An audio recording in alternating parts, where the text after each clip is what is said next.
Сәлем, сендер Еркек Лайф каналындасыңдар. Бүгінгі сабақ бізде онлайн веб-камерамен қалай танысу керек, немесе телефонмен звондап, видео звонокпен бірінші рет қыздармен қалай сөйлесу керек туралы сабақ. Сол туралы қазір мен толығырақ түсіндіріп кетейін. Адамдар көбісі веб-камерамен көп сөйлесе бермейді. Бірақ кейбір қыздар веб-камерамен адам түрін көріп алғысы келеді. Сол кезде не істеу керек? Қазір мен сіздерге онлайн түрде қалай үйретуді, қателіктерді түсіндіремін. Қараңыздар. Сәлем, Маржан. Қалайсың, де бәрі жақсы ма? Я жақсы, өзің қалайсың? Сол мен қазір негізі жұмыстан келіп едім. Не істеп жатсың? Сол мен бүгін негізі үйдемін. Сол кездеспедік па бүгін? Қолың бос па негізі? Бүгін бір сағат кешке отырып қайтсақ па деп. Қалай қарайсың соған? Енді бүгін мен қолым бос емес. Тәтем балаларды әкеп тастап еді, соған қарау керек. Сосын бүгін қолым тимейді. Ренжімеш, я? Жарайды онда. Қолың бос болмаса, басқа жолы кездесек. Жарайды, пока. Мақұл, сау бол. Сосын хабарласасың ғой. Пока. Видеода көргендей бұл жақта өте үлкен қате. Біз қыздан рұқсат сұраймыз. Ол дұрыс емес негізі. Рұқсат қыздан сұрамау керек. Рұқсатты ешқашан сұрамаймыз. Қазір мен сіздерге дұрыс нұсқасын көрсетемін. Қалай қызбен сөйлесу керектігін. Сәлем, Алуа. Қалайсың? Бәрі жақсы көрініп тұр ма? Сен түрің тұнық емес тұр. Дұрыс жерге тұрасың ба?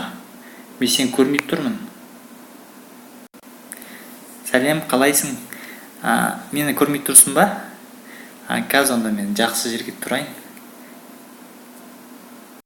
Енді жақсы түсіп жатыр. Бүгін кешке кездесек. Мен кешке негізі боспын. Кешкі сағат 8-дерде кездесек. Бүгін негізі мен қолым бос емес. Мен бүгін сабақтарым оқу керекпін. Көп сабақтарым бар да менің. Сол сабақтарды оқып бітіру керек. Ертең кездесекші, жарай ма? Ертең менің қолым бос емес. Негізі бүгін кездескен дұрыс еді. Өйткені ертең мен қолым мүлде тимейді. Сондықтан бүгін маған ыңғайлы. Мен сені ұзақ ұстамаймын, бір 20 минут қана кездесеміз. Өйткені сенің менің уақытым тығыз да негізі бүгінге. Сол үшін 20 минут қана кездесек, ұзақ сені ұстамаймын. Алса сөйлесіп қайтамыз. Онда ойланып көрейін бүгін, жарай ма? Қаншаларда сен кездескің келіп тұр? Нақты сағатын айтып бересің бе маған? Кешкі 8-дерде қолым босайды ғой, сол кезде. Мен саған звондаймын. Не жақта кездесек? Алдыңғы мен саған бір мега центр туралы айттым, сол жақта кездесек. Сағат 8-дерде. Мақұл, онда келістік. Онда сағат маған ертерек хабарлас, жарай ма? Айтпесе мен бос болмай қалуым мүмкін да. Жарайды, онда мен саған шығарда звондаймын. Нақты адресін уақытын айтам. Жарайды. Кездескенше. Шыққан кезде звондаймын саған. Жарайды, мақұл. Онда маған хабарлас. Міне біз негіз осылай қыз деген отказ беріп тұрса да, шықпаймын деп тұрса да, біз оған тұрақты түрде жауап жазу керекпіз. Мысалы, уақытым жоқ, қолым тимейді десе де, біз оны тыңдамау керекпіз қызды. Біз өзіміздің істейміз. Бүгін кездесу керек, ертең емес. Өйткені бүгін сендер кездеспесіңдер, жігіттер. Ертең десе, ертеңде ол ертең деп айта береді.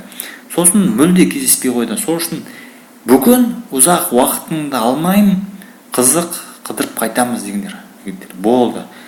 Былай шыға алмаймын десе, сендер жарайды деп қоя салмаңдар, ол дұрыс емес. Сондықтан қателікті түзейміз. Настойчивый болыңдар, настойчивый, қыздарға настойчивый. Бүгін болмай баратса енді 5-6 рет қайталаймыз, болмай барса жарайды деп қоя саламыз. Ал қыздар негізі сендерді тексере береді да, қалай дейді екен деп. Олардың милері солай орналасқан. Олар ондай түсінбейді. Ішкі жан дүниесі жағынан олар сөйтіп ойлайды. Сондықтан жігіттер, қыздар тыңдамаймыз, айтқанымызды қайталай береміз. Қанша рет айтамыз, сонша рет. Енді қыз енді вообще болмай баратса, онда жарайды деп қоя саламыз. Бірақ ондай тәжірибе жүзінде ондай болмапты. Көбісі кездеседі. Көбісі бірінші свиданияға шығады. Келесі жолы свиданияда не істеу керек, не туралы сөйлесу керек, сендерге толық рет айтып беремін. Келесі видеода кездескенше.